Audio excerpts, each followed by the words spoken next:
This channel does not promote any violent, harmful, or illegal activities. All content provided by this channel is meant for an educational purpose only.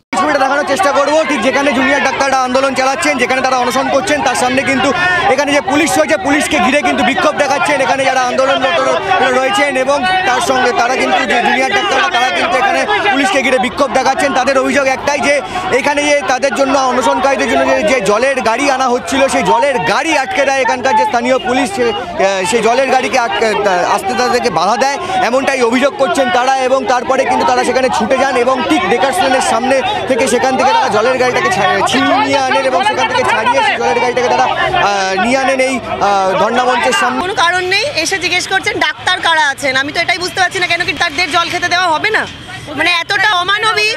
আর সব থেকে বড় কথা, প্রথম শুধু জলের গাড়ি কেন, প্রথম থেকে তো বাস আটকানো হয়েছে যাতে প্যান্ডেল বাঁধা না হয়, বায়ো টয়লেট আটকানো হয়েছে, কারণ বলতে পারবো না, আটকানো হচ্ছে। এ আবার কিরম কথা, আমরা কিছু বলতে পারবো না, তাহলে আটকাচ্ছে কেন?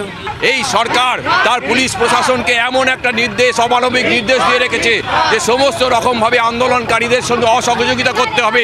এই অসাধারণ মেধাবী ছেলেমেয়েগুলো কিছু মরে গেলেও এদের কিছু যায় আসে না।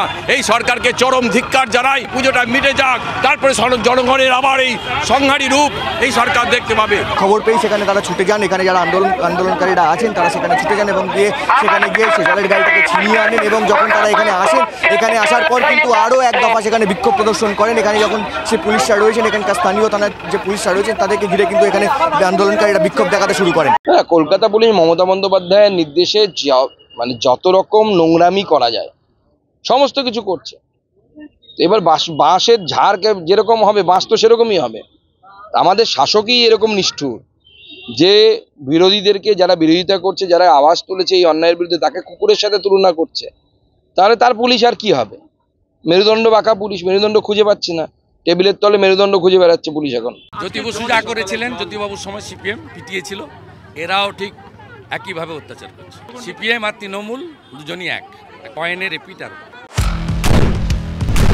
আপনার সমস্যা, দিনে দুপুরে ডাকাতি করে আপনাদের কোনো অসুবিধা, বাড়িতে থাকতে পারছি না, ঘটনা হোক বা দুর্ঘটনা, বিস্ফোরণ স্থলের একেবারে কাছে ব্যানারগুলো খুলে ফেলা হচ্ছে, রীতিমতো ভবিষ্যৎ হয়ে গিয়েছে স্টুডিওয় নয়, সোজা সুজি হটস্পট থেকে আমি শর্মিষ্ঠা। দুটি নৃশংস হত্যাকাণ্ডের অভিযোগ উঠে আসছে, শুধু আপনার কথা। শর্মিষ্ঠা মানে খবরের হটস্পটে আপনাদের নিয়ে যাবে। হটস্পট সোম থেকে শনি সন্ধ্যে 7:30টায় TV9 বাংলায়।